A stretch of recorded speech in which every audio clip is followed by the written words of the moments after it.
Students, इस video lecture में हम पार्ट 2 सॉल्व करने वाले हैं। जो आप देख पा रहे होंगे, कल हमने पार्ट 1 किया था, आज हम कर रहे हैं पार्ट 2। आज का वीडियो हमारा पार्ट 2 वाला है, जिसमें हम आगे बढ़ेंगे। कल आपने देखे थे कि हमने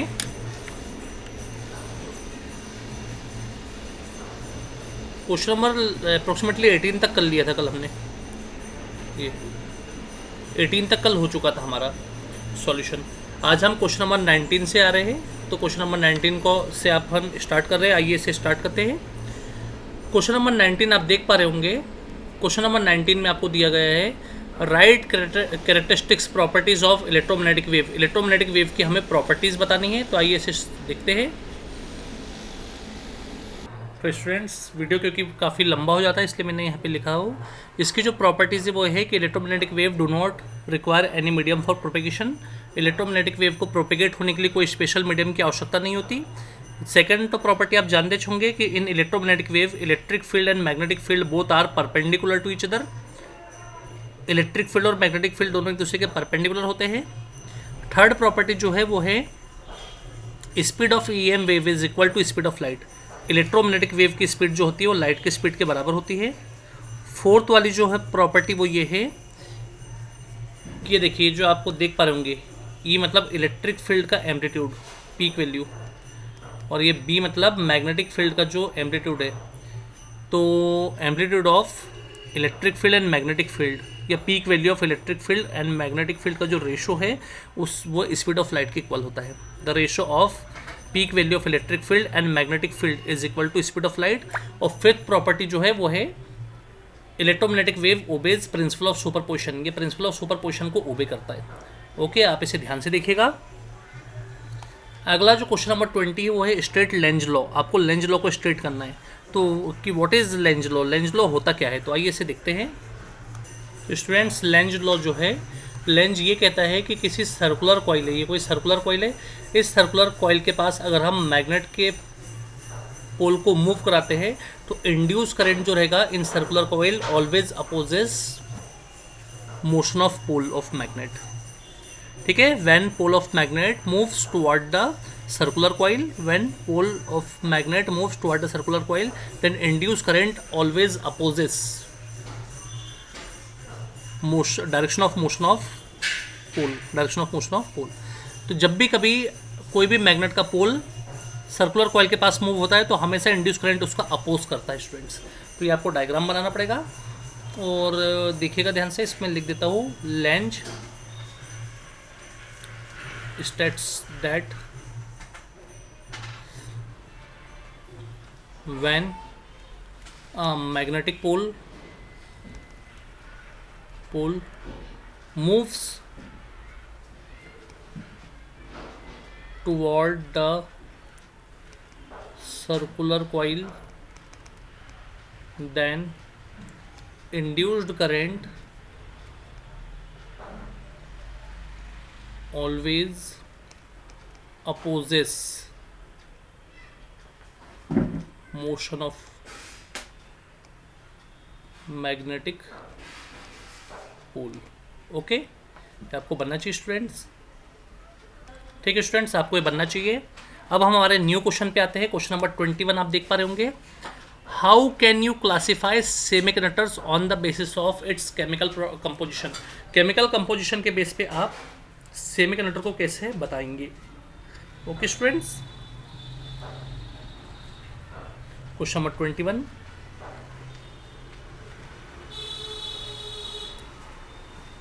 how can you classify semiconductor on the basis of its chemical composition. Chemical composition के बेस पे आप इसको कैसे समझा पाएंगे। तो आइए हम इसको देखते हैं। स्टूडेंट्स, मुझे लग रहा है कि क्वेश्चन थोड़ा सा केमिस्ट्री का है, पर देखिए फिर भी हमारे पेपर में आया तो हम इसे देखना चाहेंगे। तो chemical on the basis of, देखिए, on the basis of its chemical composition, हम इसको दो पार्ट पे तोड़ रहे हैं। we can divide it in two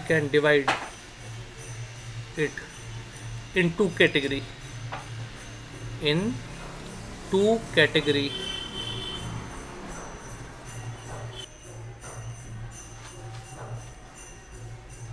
series number 1 जो कैटेगरी रहेगी वो एलिमेंटल सेमीकंडक्टर रहेगी, mental semiconductor.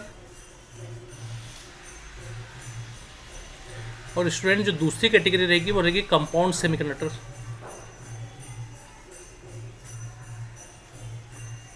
Semi conductor. Okay, तो एलिमेंटल सेमीकंडक्टर जो है वो तो आपका जाना पहचाना ही है, वो होता है जर्मेनियम एंड सिलिकॉन।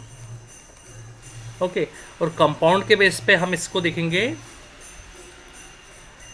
तो इसके बेस पे, कंपाउंड के बेस पे हम दो भाग में देख रहे हैं। एक इनऑर्गेनिक के बेस पे देखेंगे। देखिए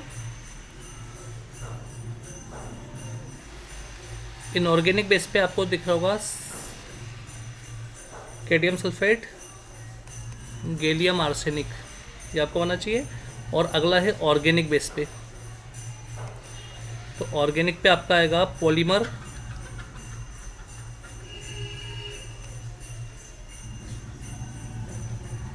है ना, ईटीसी।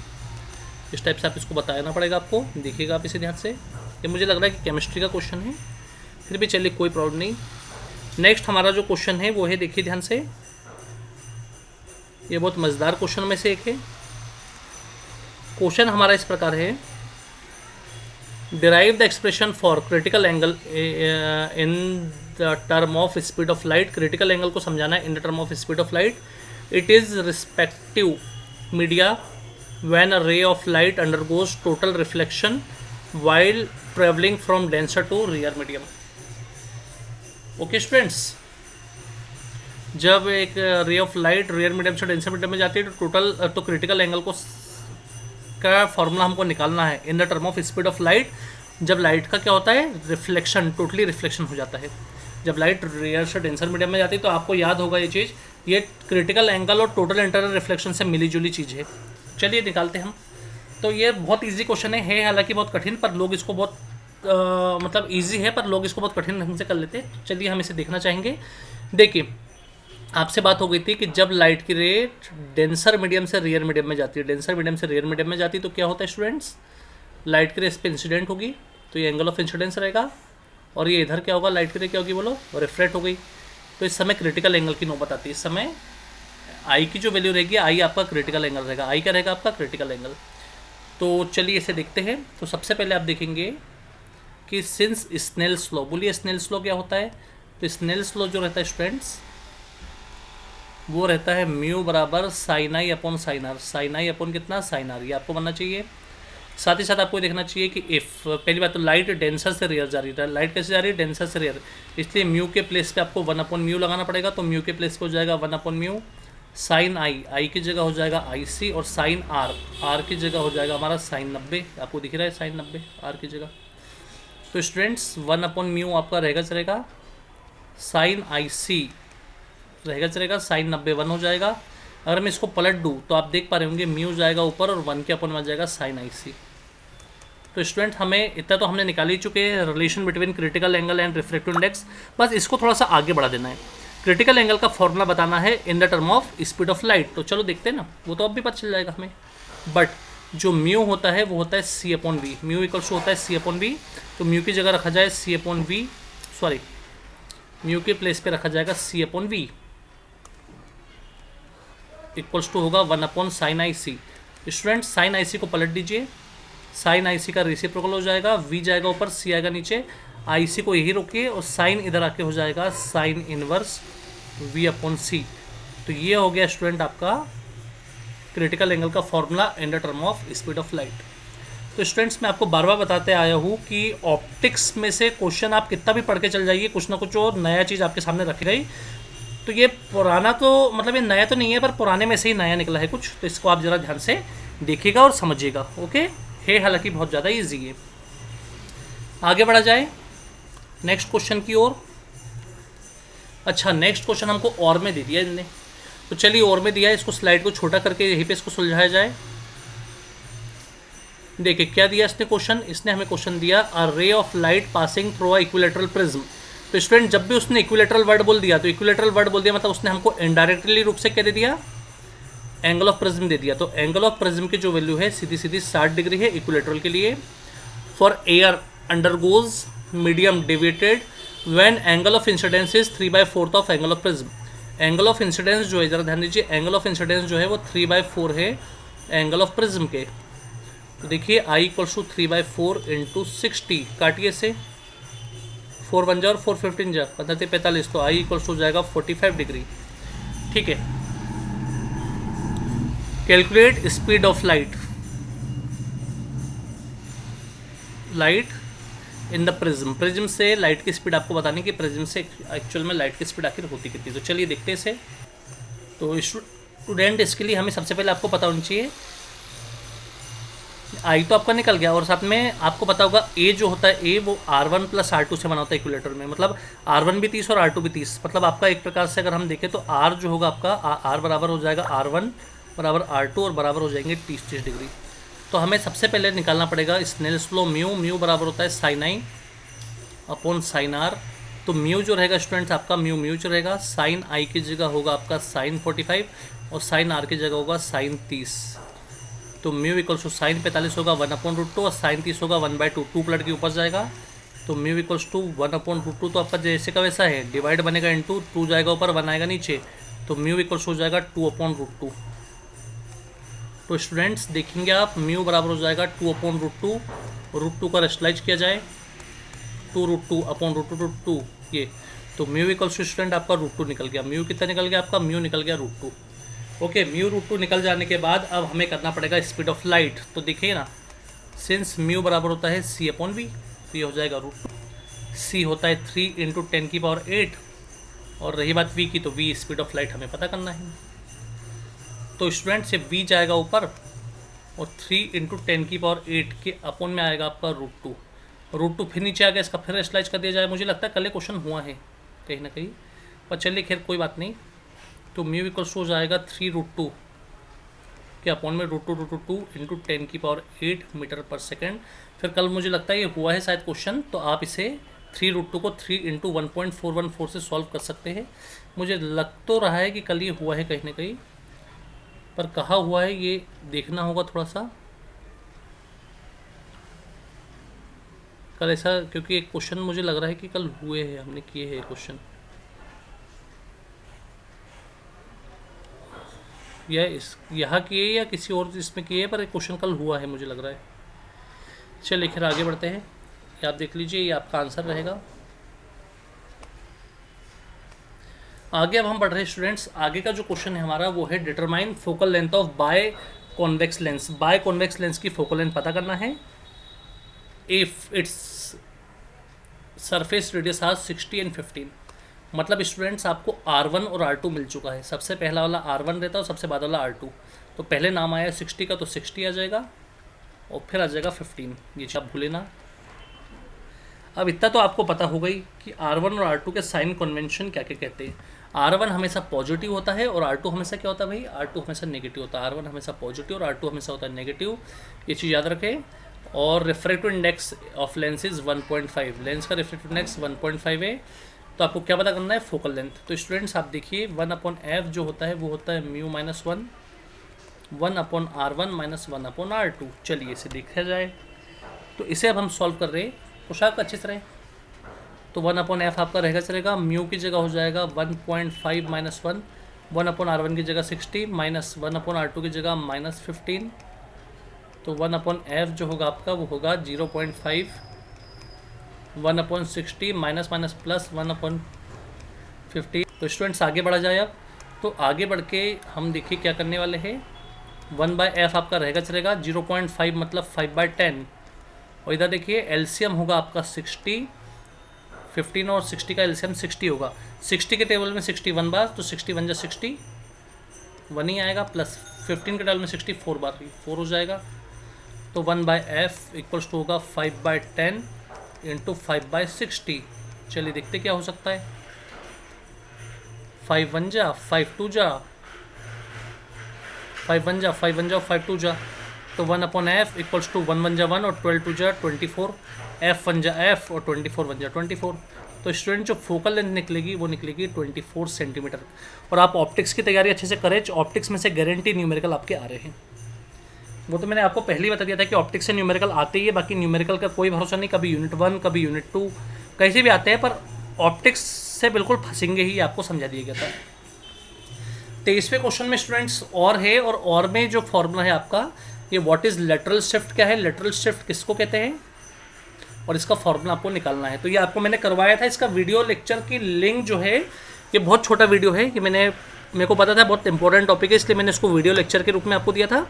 इस वीडियो लेक्चर की जो लिंक है आपको डिस्क्रिप्शन में मिल जाएगी, है ना, आप इसे नोट कर लीजिएगा, मिल जाएगा लुक इन डिस्क्रिप्शन। ओके, आप इसे देख लीजिएगा। पर लेटरल शिफ्ट होता क्या है, मैंने आपको बताया था कि जब लाइट की रे क्या होती है, प्रिज्म में इंसिडेंट होती है, तो वो क्या होती है, देखिए भाई, दो फेज के बीच में रिफ्रैक्ट होती है और फिर इमर्ज होती है। तो अगर हम इंसिडेंट वाली रे को आगे बढ़ा दें, देखिए ध्यान से, इंसिडेंट रे को अगर हम आगे बढ़ा दें और इमर्ज वाली को आगे बढ़ा दें, तो इंसिडेंट और इमर्ज वाली रे के बीच में ये जो डिस्प्लेसमेंट होता है, ये हर पॉइंट पे कॉमन होता है, जिसको हम लेटरल शिफ्ट कहते हैं। ठीक है, यहाँ पे अगर हम उसे सॉल्व करेंगे तो टाइम कुछ जगह हमें मैनेज भी करना होगा। तो इसका जब हमारे पास है वीडियो लेक्चर, तो हम आपको डिस्क्रिप्शन में दे रहे हैं लिंक, आप उसे देख लीजिए। अगला है explain the process of production of electromagnetic wave. Electromagnetic wave को प्रोसेस बताना है कि वो उसका प्रोडक्शन कैसे किया जाता है ना। Process of production of electromagnetic wave आपको बताना है स्टूडेंट्स। तो देखिए कैसे प्रोडक्ट होती है। देखिए स्टूडेंट्स, इलेक्ट्रोमैग्नेटिक वेव को के प्रोडक्शन की प्रोसेस हमको लिखना था, तो ये है when electric charges are accelerated then electromagnetic wave are created. This enables the generation of electromagnetic wave by passing of AC by wire. सीधी सीधी बात है स्टूडेंट्स, जब इलेक्ट्रिक चार्ज को एक्सेलरेट किया जाएगा, इलेक्ट्रिक चार्ज को क्या किया जाएगा, एक्सेलरेट किया जाएगा, तब आपका इलेक्ट्रोमैग्नेटिक वेव क्रिएट होगी या उसको प्रोड्यूस किया जाएगा। और इसी जनरेशन के कारण, इसके जनरेशन में आपको पता होना चाहिए वायर से एसी करंट फ्लो होना चाहिए। वायर से क्या फ्लो होना चाहिए, एसी करंट के कारण ही इलेक्ट्रोमैग्नेटिक वेव जनरेशन होता है। डीसी का उससे कोई लेना देना नहीं है। और इसके बाद अब ये तो एक ही नंबर का हो रहा है, अब दूसरे नंबर में हम यहाँ पे एक ग्राफ बनवा देते हैं इलेक्ट्रोमैग्नेटिक वेव का। तो आप ये बना दीजिएगा, देखिए आप देख पा रहे होंगे, आपको बनवाया भी गया था क्लास में। ये इसमें लीफ आती है ऐसी,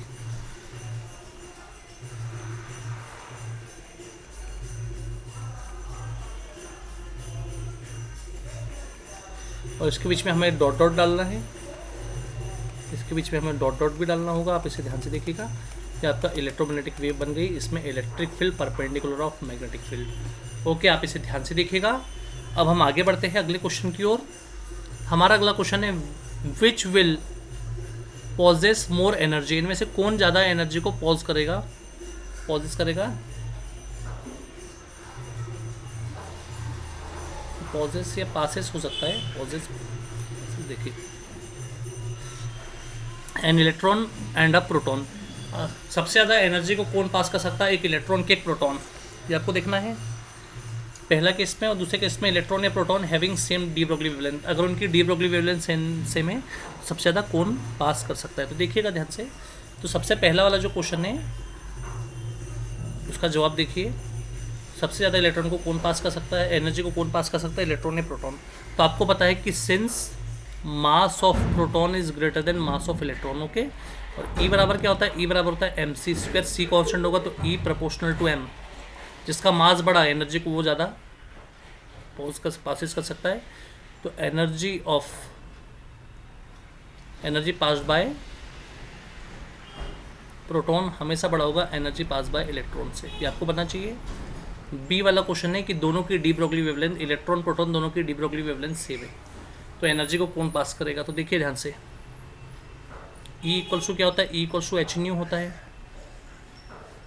अब डी ब्रोगली वेवलेंथ की बात किया, इसलिए ई बराबर एच, न्यू बराबर होगा सी अपॉन लैम्डा। अब दोनों की डी ब्रोगली वेवलेंथ सेम है, मतलब एक दोनों की डी ब्रोगली वेवलेंथ सेम है, मतलब देखो एच तो कांस्टेंट है, सी भी कांस्टेंट है, और लैम्डा भी क्या है, लैम्डा भी अब आपने सेम कर दिया। तो ये पूरा हिस्सा अगर कांस्टेंट बनेगा, तो यहाँ पे इनमें से कौन ज़्यादा एनर्जी को पॉज करेगा। तो इस कंडीशन में जब डी ब्रोगली वेवलेंथ सेम होगी, डी ब्रोगली वेवलेंथ सेम होगी, तो दोनों के दोनों सिमिलरली, है ना, बोथ पार्टिकल्स, दोनों के दोनों, जब सबके सब कांस्टेंट आ गए तो दोनों ही पार्टिकल होंगे ना, दोनों particle, both particle will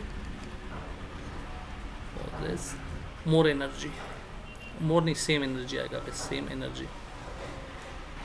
okay student, इतने भी कठिन क्वेश्चन नहीं रहते कि आप कर ही ना सके, क्वेश्चन है बहुत इजी, आप इसे ध्यान से देखते चलेंगे। चलिए अब हम आगे बढ़ते हैं। ये जो 26वां क्वेश्चन है स्टूडेंट्स, ये JEE एडवांस का क्वेश्चन है। पहली बार मतलब इतने समय से हम सैम्पल पेपर सॉल्व करा रहे हैं, पहली बार मतलब मान के चलो कि क्वेश्चन हम आज सॉल्व करवा रहे हैं इन सैम्पल पेपर, बाकी एडवांस लेवल का क्वेश्चन है। चलिए फिर भी आया है तो इसे करते हैं हम। एज शोन इन फिगर, जैसा कि फिगर में दिखाया गया है, the rails are connected by a capacitor of capacitance C, a wire of mass m and length L can slide on the pair of parallel smooth horizontal rail placed in vertical magnetic field B if constant force F act on wire पे कौन सा force act हो रहा है, ये देखिए आपको दिख रहा है कांस्टेंट फोर्स एक्ट हो रहा है। Calculate acceleration of wire if electric resistance of rail and wire is 0। आपको दिख ही रहा है क्वेश्चन तो आपने पढ़ लिए, पैरेलल वायर है, इस पैरेलल वायर को कैपेसिटर से कनेक्ट किया गया और उसको मूव करा जा रहा है मैग्नेटिक फील्ड में। अगर हम electric resistance of rail and wire को 0 मान ले तो हमें एक्सेलरेशन बताना है भाई कि एक्सेलरेशन आखिर हुए तो कितना है। तो आइए इसे देखते हैं। देखिएगा थोड़ा अलग टाइप का क्वेश्चन है ये, थोड़ा ध्यान दीजिएगा इस पर सभी, है ना। देखिए बेटा, तो क्या होगा, सबसे पहले आपका ध्यान इधर होना चाहिए। सबसे पहले कैपेसिटर से रिलेटेड है ये, इसलिए हमें सबसे पहले हम अपना नॉलेज रखेंगे कि since we know that Q proportional to V, तो Q बराबर क्या होता है CV। अब Q की जगह चलिए, तो Q तो हमने रख दिए। अब देखिएगा इधर, आपको पता है कि सिंस पोटेंशियल और EMF दोनों आपस में बराबर होते हैं, दोनों के SI यूनिट वोल्ट होता है, तो Q बराबर हो जाएगा C और ये हो जाएगा आपका CE। जब आपने देखे थे, जब कोई कॉइल को मैग्नेटिक फील्ड में मूव करते थे तो उसका जो EMF होता था, जरा ध्यान दीजिए, मोशनल EMF E, वो होता है आपका BLV। E इक्वल्स टू क्या होता है आपका BLV, मोशनल EMF होता है। तो Q इक्वल्स टू C रहेगा, E की जगह मुझे रखना पड़ेगा BLV। ओके स्टूडेंट्स, इसकी जगह मुझे BLV रख दिया मैंने। अब हम आगे बढ़ने वाले हैं, देखते हैं क्या होता है। तो आगे बढ़ के अब हमें सबसे पहले निकालना होगा करंट। तो आइए निकाल लेते करंट। करंट का फॉर्मूला तो बहुत सरल है, सिंस I इक्वल्स टू होता है Q/T। D की बैलेंसिंग कर दीजिए यहाँ पे, तो D की बैलेंसिंग करने के कारण क्या होगा देखिएगा, I equals to D/dt, Q की जगह होगा CBL और ये V। ओके, तो आगे बढ़ते हैं। I इक्वल्स हो जाएगा CBL, बाहर आ गया, ये आपका हो जाएगा dV/dt। तो change in velocity upon time को हम कहते हैं स्टूडेंट एक्सेलरेशन। तो उसी को अब हम ध्यान में देखते हुए चल रहे हैं कि सिंस dV/dt को हम क्या कहते हैं, एक्सेलरेशन। ओके, तो I इक्वल्स हो जाएगा EBL और ये होगा आपका A, एक्सेलरेशन। अब आगे बढ़ते हैं।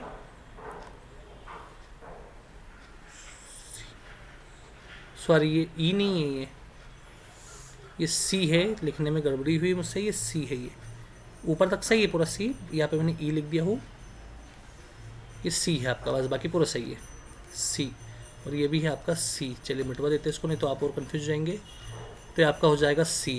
Okay student, C। तो चलिए आगे बढ़ते हैं। I इक्वल्स टू CBLA आपका आ चुका है। अब हमें बढ़ना है, आप अगर देख पा रहे होंगे कि रेजिस्टेंस 0 है, रेजिस्टेंस क्या है 0, और मुझे निकालना है एक्सेलरेशन।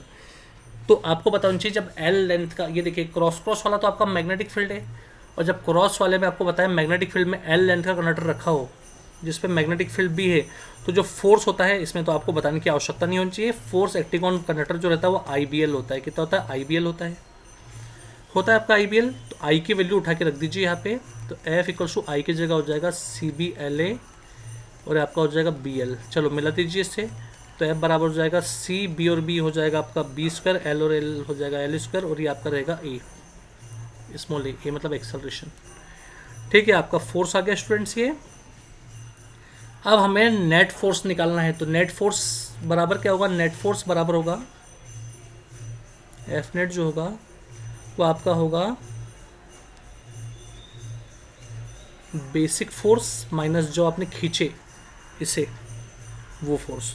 तो खींचने वाला जो फोर्स होगा स्टूडेंट्स आपका ये इसको एफ डैश नाम दे देता हूँ मैं, चलिए कंफ्यूज मत होना आप, एफ डैश नाम दे दिए।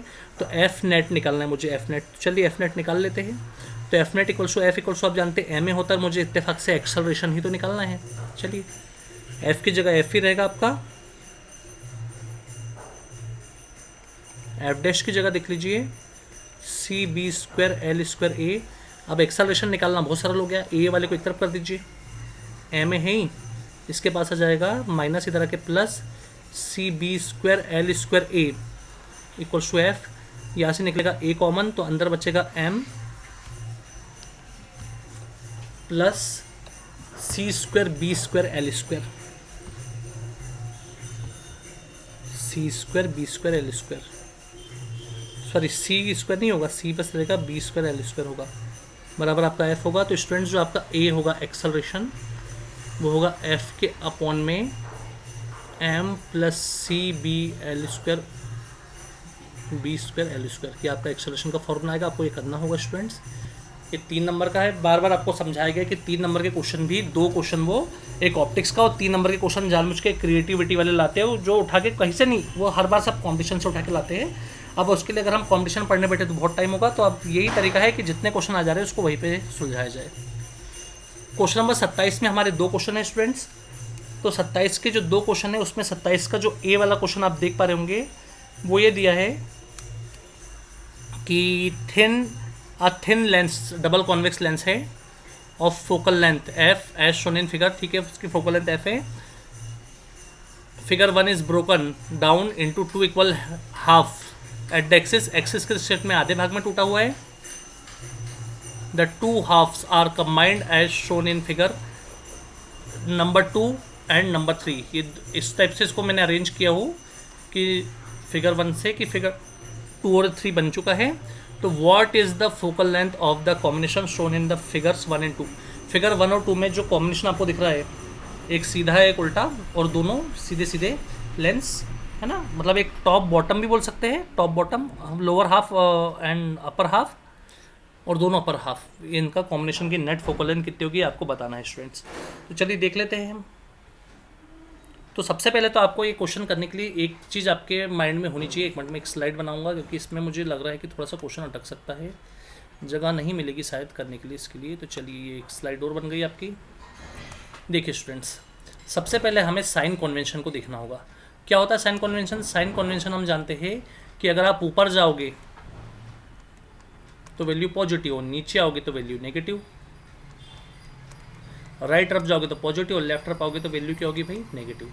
तो आप अगर इसको ऊपर के नाते देखेंगे तो ये वैल्यू पॉजिटिव है, और आप इसको डाउन के नाते देखेंगे क्योंकि इसके ऊपर देखिए, ऊपर जाने पे वैल्यू पॉजिटिव और नीचे आने पे वैल्यू क्या होगी आपकी? नेगेटिव। तो ये पॉजिटिव टुकड़ा आ गया और ये वाला टुकड़ा आपका नेगेटिव है, और ये दोनों टुकड़े आपके पॉजिटिव पॉजिटिव क्योंकि है ना ऐसे है। तो बस इसमें लेंस का फॉर्मूला लगाना है हमें और आगे बढ़ना है।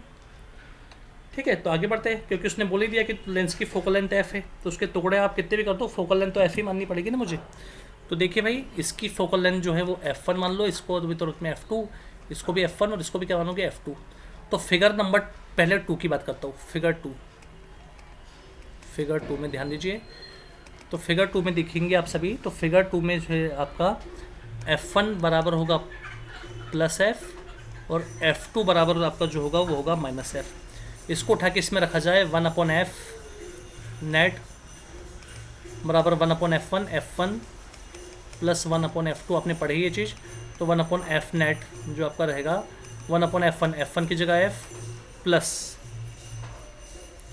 1/F2, F2 की जगह माइनस F। तो अगर आप देख पा रहे होंगे तो 1/F नेट जो होगा आपका वो क्या होगा? 1/F plus minus minus 1/F, ये आपस में कट गया। तो 1/F नेट जो होगा आपका 0 हो जाएगा, F नेट आपका ऊपर जाएगा और 1 के अपन में 0 और 1/0 मतलब इन्फिनिटी। तो पहला वाला फिगर 2 जो है इसकी फोकल लेंथ आपकी इन्फिनिटी में आएगी। क्या आएगी भाई? इन्फिनिटी में। अब बात की जाए दूसरे वाले फिगर की, फिगर नंबर 2 और ये फिगर नंबर 3। तो फिगर 2 की बात हो गई, फिगर 3 की बात कर देते हैं। तो फिगर 3 में देखिए आप सभी, दोनों पॉजिटिव है, F1 भी पॉजिटिव और F2 भी पॉजिटिव। तो फिगर 3 में देखिए, फिगर 3 थर्ड में F1 भी पॉजिटिव और F2 भी आपका क्या होगा? पॉजिटिव। तो सिंस 1/F नेट जो होगा आपका वो होगा 1/F1 प्लस 1/f2, तो 1/f नेट जो होगा आपका वो होगा 1/f प्लस 1/f, तो 1/f नेट जो होगा स्टूडेंट आपका वो हो जाएगा एलसीएम f, और 1 और 1 हो जाएगा 2, तो f नेट जो होगा आपका f जाएगा ऊपर और 2 आएगा नीचे, f नेट आपका हो जाएगा f/2। तो इस टाइप से आपको मिलेगा स्टूडेंट इसमें नंबर, देखिएगा इसे ध्यान से। इस पर 27वें का a लिखा ही है, इसका मतलब है कि इसमें b भी होगा, देखते b नीचे का, तो 27वें का b आपको दिखे गया। Show that power of lens is inversely dependent upon the focal length of lens. Lens का जो पावर होता है आपको शो करना है कि वो फोकल लेंथ का क्या होता है भाई, रेसिप्रोकल होता है या इन्वर्स होता है। तो चलिए इसे देखते हैं क्या कर सकते हैं हम। तो देखिएगा ध्यान से सभी से, देखिए ये हालांकि ऐसा कुछ है ही नहीं, था ही नहीं कभी, पर चलिए देख लेते हैं। ये आपने लेंस बना लिया, देखिए स्टूडेंट ये छोटा क्वेश्चन है एक्चुअल में, ये लेंस है, ये प्रिंसिपल एक्सिस आप जानते थे, और आप ये भी जानते हैं कि जब ऑब्जेक्ट इन्फिनिटी से इस पे लेंस पे इंसिडेंट होता है, ऑब्जेक्ट की रेस पे इंसिडेंट होती है, तो कहाँ जाती है, फोकस से जाती है। कहाँ जाती है स्टूडेंट, फोकस से, सॉरी कैपिटल एफ रहेगा, और ऑप्टिकल सेंटर से फोकस तक की जो डिस्टेंस रहेगा उसको फोकल लेंथ बोलते हैं। क्या बोलते हैं स्टूडेंट, उसको बोलते हैं हम फोकल लेंथ। ठीक है, ये चीज़ आप ध्यान दीजिए। अब साथ ही साथ आप देखिए ये जो हाइट है, ये वाली जो हाइट है, ये वाली जो हाइट है, ये वाली, इस हाइट को हम h नाम दे रहे हैं। क्या नाम दे रहे हैं हम इसको, h नाम दे रहे हैं। अब आप देख पा रहे होंगे, तो हम यहाँ से अगर इमेजिन करें कि यहाँ से लाइट की अगर मुड़ने की जगह, बेंड होने की जगह अगर ऐसी सीधी निकलती, तो यहाँ पे हम एक इमेजिनरी एंगल बना रहे हैं अल्फ़ा, ये एक्सटर्नल अल्फ़ा, और ये आपको पता होगा ये आपका इंटरनल अल्फ़ा होगा, एक्सटर्नल अल्फ़ा, और ये क्या होगा आपका इंटरनल अल्फ़ा होगा। ये चीज़ आप याद रखें। बस हमें कुछ करने की अब इसमें आवश्यकता ही नहीं बची स्टूडेंट्स। चलिए इसे देखते हैं क्या करना है हमें। तो इससे हम नाम दे देते हैं ओ, इसको ए नाम देते हैं, और ये एफ। तो in triangle AOF, triangle AOF में tan थीटा इक्वल्स होता है perpendicular upon base. Perpendicular upon क्या होता है स्टूडेंट, बेस। तो tan थीटा की जगह मुझे रखना पड़ेगा अल्फ़ा। ये आप देख पा रहे होंगे 90 के सामने, 90 के जो सामने है ये वाला है ना, ये अल्फ़ा है। परपेंडिकुलर की जगह h, और इसकी जगह होगा आपका कितना, बीटा की जगह आपका फोकल लेंथ आएगी। अब एफ, जरा ध्यान दीजिए, एफ यदि हाइट जो है जाए वो यूनिट हो जाए, हाइट क्या हो जाए अगर आपकी यूनिट हो जाए स्टूडेंट, देन tan अल्फ़ा की वैल्यू भी क्या हो जाएगी, tan अल्फ़ा की वैल्यू स्टूडेंट बन जाएगी p पावर में। tan अल्फ़ा को पावर से इंडिकेट किया जाएगा। ये तो आपको पता ही है, यूनिट 2 भी पढ़ते समय हमने tan थीटा को r माने थे, resistance r equals to tan theta, अपने ग्राफिकल मेथड से ओम्स लॉ पढ़े थे, उसमें आया था, है ना। और उसमें प्लांक कांस्टेंट के समय भी आपने देखे थे tan theta equals to h/e, तो tan थीटा इक्वल्स टू आपकी क्वांटिटी आ जाती है। तो यहाँ पे क्वांटिटी आपकी ज़रूरत है पावर की, इसलिए tan अल्फ़ा बराबर आपका पावर हो जाएगा, पावर बराबर हो जाएगा h की जगह 1 और f की जगह fa। ये आपका हो गया प्रूफ कि power of lens is reciprocal of focal length. Okay students, इसे ध्यान से देखिएगा, आप सभी देख पा रहे होंगे। अगला क्वेश्चन हमारा इस प्रकार है, what is the ratio of electric field at the surface of two charged conducting spheres having radius a and b connected to each other by a common wire. देखो ये हमारा एक स्पेयर है a, ये हमारा सेकंड स्पेयर है b, इसकी radius small a है और इसकी रेडियस है small b, both are connected to each other by a common wire. तो दोनों को एक दूसरे से कॉमन वायर से जोड़ दिए। तो when the supply is common between both conductor, it means that it is common potential, it is the cause of common potential। ठीक है, तो E1 E2 का तो रेशो बताना ही, इसमें कोई प्रॉब्लम नहीं है। इसमें है आपको explain why charge density on the sharp end of the conductor is more than that of flatter portion. मतलब जो शार्प हिस्सा होता है, शार्प हिस्से पे हमें बताना है कि जो शार्प हिस्सा जहाँ पे है वहाँ पे हमें बताना है कि जो चार्ज डेंसिटी जो होती है वो हमेशा ग्रेटर होती है in comparison to flat portion. तो आइए इसे देखते हैं क्या हो सकता है। तो सबसे पहले तो आपको पता होना चाहिए, इसका जो चार्ज है अपन मान लेते Q1, इसके चार्ज को मान लेते Q2, इसका कैपेसिटेंस C1, इसका कैपेसिटेंस C2। तो आइए इसे स्टार्ट करते हैं। Since Q proportional to V, तो Q इक्वल्स टू होता है हमारा CV। तो ये X वाला स्पेयर है और ये Y वाला है। तो फॉर स्पेयर X के लिए क्या होगा, चार्ज Q1 C C1 और ये V आपका जैसे का वैसा है। स्पेयर वाई के लिए क्या होगा, क्यू Q2 हो जाएगा, सी C2 हो जाएगा, वी हो जाएगा। इसको आइए कैंसिल करते हैं, तो वी से भी कैंसिल हो गया। तो हमने एक चीज़ देखी कि Q1/Q2 is equal to C1/C2। अब इसको तुरंत में इक्वेशन 1 देकर रोका जाए।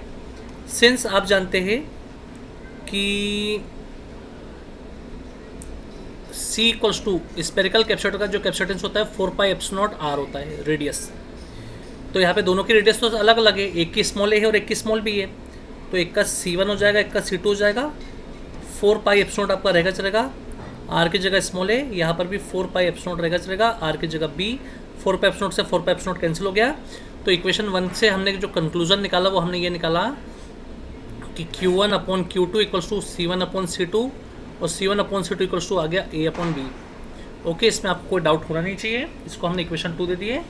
अब बात आ रही है इलेक्ट्रिक फील्ड का, आपको क्या बताना है, रेशो बताना है, रेशो ऑफ इलेक्ट्रिक फील्ड देख लेते हैं। सिंस E इक्वल्स टू होता है 1/4πε0 Q/r²। तो चलिए, पहले वाले की जो इलेक्ट्रिक फील्ड इंटेंसिटी होगी E1 और दूसरे वाले की इलेक्ट्रिक फील्ड इंटेंसिटी E2 होगी। तो E1/E2 होगा आपका, ये होगा 1/4πε0, ये होगा Q1 क्या अपन है R1 मतलब A का स्क्वायर, और ये होगा 1/4πε0, ये होगा Q2 क्या अपन में B स्क्वायर। 1/4π से 1/4π कैंसिल हो गया, यहाँ तक कोई प्रॉब्लम नहीं होनी चाहिए आपको। और आप अगर ध्यान से देख पा रहे होंगे तो sigma surface charge density Q/A area होता है ना, ये चीज़ आप देखना ध्यान से इसको।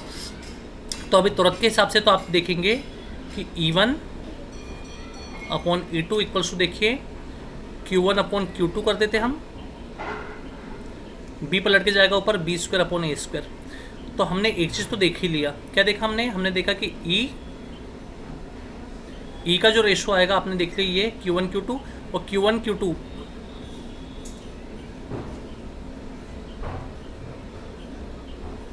तो Q1/Q2 की वैल्यू इक्वेशन 2 से रख देते हैं। तो E1/E2 जो होगा हमारा, देखिए ध्यान से, Q1/Q2 की वैल्यू A/B है और ये होगा B²/A²। A से A कैंसिल, B से B कैंसिल। तो आपने देखिए कि E1/E2 जो है आपका, E1/E2 जो होगा वो होगा B/A। तो हमने ये देखे कि E1 के लिए जो रेडियस A थी वो नीचे चली गई और E2 की जो रेडियस थी वो ऊपर चली गई। मतलब इससे एक बात प्रूफ होती है कि E inversely proportional to A। अब आपको पता है कि जहाँ पे एरिया कम रहेगा, जहाँ पे एरिया क्या रहेगा, कम रहेगा, वहाँ पे शार्पनेस मतलब इलेक्ट्रिक फील्ड की इंटेंसिटी ज़्यादा होगी, और जहाँ पे एरिया ज़्यादा रहेगा वहाँ पे शार्पनेस कम होगी। बस वही चीज़ यहाँ पे शो किया गया कि जो शार्प एंड है, शार्प एंड उसका एरिया कम होगा, उसका एरिया क्या होगा भाई, कम होगा, इसलिए वहाँ पे सरफेस चार्ज डेंसिटी ज़्यादा होगी, इसलिए वहाँ पे सरफेस चार्ज डेंसिटी क्या होगी, वहाँ पे ज़्यादा होगी। ये आपको बनना चाहिए, है ना। जहाँ पे शार्प एंड होगा वहाँ पे सरफेस चार्ज डेंसिटी ज़्यादा होगी in comparison to flatter portion, ये आपको बनना चाहिए। ठीक है, इस हिसाब से आपको अपनी बात रखनी होगी वहाँ पे। क्वेश्चन नंबर 28 हो चुका है हमारा। अब हम आएंगे क्वेश्चन नंबर 29 पे। क्वेश्चन नंबर 29 आप देख पा रहे होंगे, explain conductor, semiconductor and insulator on the basis of energy band. ये अपन कर चुके हैं, अगर आपको याद होगा तो कंडक्टर क्या होता है, देखिए कंडक्टर, नेक्स्ट है सेमीकंडक्टर और लास्ट है इंसुलेटर। तो आइए इसे देखते हैं। तो कंडक्टर क्या होता है, कंडक्टर मीन्स दो substances which having two bands, conductance band and valence band. Conductance band are fully empty और which contains hole, and valence band which consist electrons.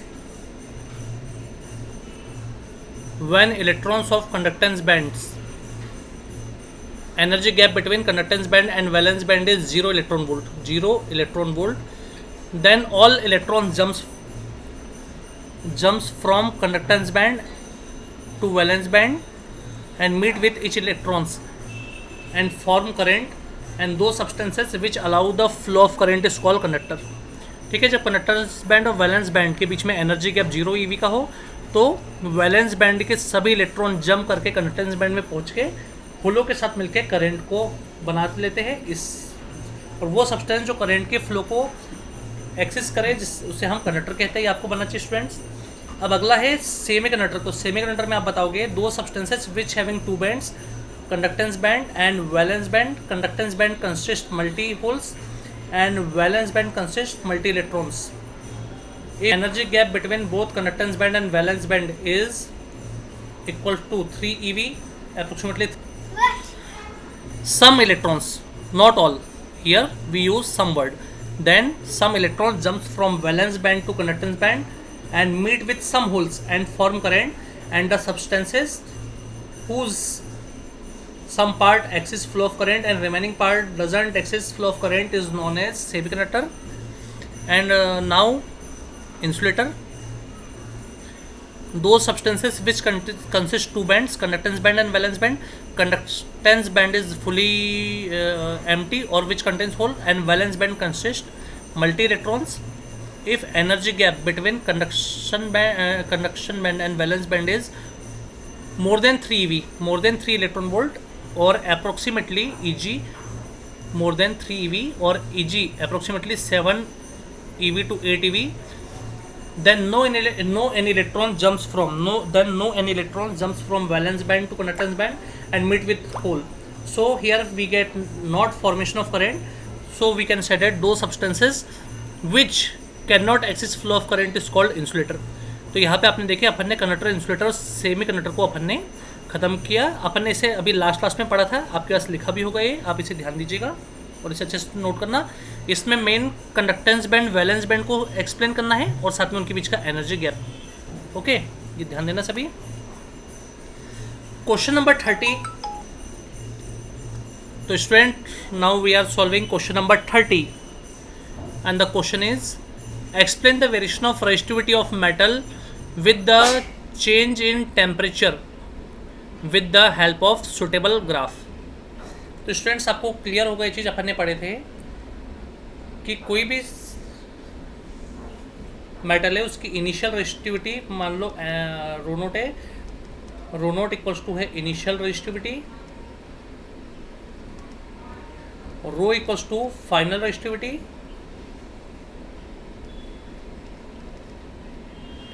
del rho equals to rho minus rho naught change in resistivity. Okay, T1 equals to initial temperature and T2 equals to final temperature and del T equals to change in temperature. We know that change in resistivity is number 1 directly proportional to initial resistivity,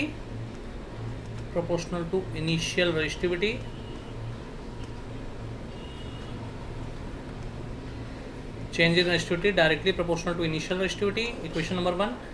And number 2 directly proportional to change in temperature, directly proportional to change in temperature, so change in resistivity proportional to change in temperature, equation number 2. now we mix equation 1 and 2, equation 1 और 2 को हम मिलाने वाले हैं. तो देखिए ध्यान से, एक नई स्लाइड बना दी जाएगी यहाँ पे.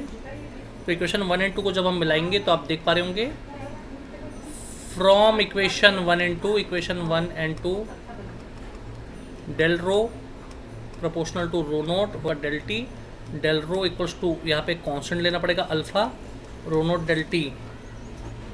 ओके, ये आप देखेंगे ध्यान से. Then alpha equals to del rho, alpha is a constant, rho naught del T, तो alpha equals to del rho equals to आपने पीछे देखी है, डेल रो इक्वल्स टू क्या होता है, rho minus rho note, rho minus rho note, तो आपका हो जाएगा रो माइनस रो नोट और ये हो जाएगा rho naught del T. Okay students, तो इस बेस पे अब हमें ग्राफ खींचना होगा रेजिस्टिविटी वर्सेस टेम्परेचर. ये तो हमने बता दिया. अब हमें ग्राफ खींचना है resistivity versus temperature for metal, metal के लिए रेजिस्टिविटी वर्सेस टेम्परेचर कर खींचना है. तो आपको तो पता ही है स्टूडेंट्स, अपन ने तो पहले ही सेट में पढ़े थे कि resistivity versus temperature curve for metal. तो जो कर्व होगा आप देखेंगे, टी अगर ऊपर जाएगा, देखिए टी ऊपर जाएगा, डेल टी आप देख रहे होंगे, इसी में देख लो del T proportional to del rho. तो इसका जो कर्व रहेगा स्टूडेंट्स वो आपका स्टेप कर जाएगा. ओके, तो यहाँ पे हमने क्वेश्चन नंबर 30 तक की पूरा पेपर सॉल्व कर लिया है 2 लेक्चर्स में। ओके, तो इसे आप ध्यान से देखिएगा। बाकी का थर्ड वाला हम आपको आगे के जो क्वेश्चन नंबर 30 है वहाँ से लेके क्वेश्चंस कराएंगे।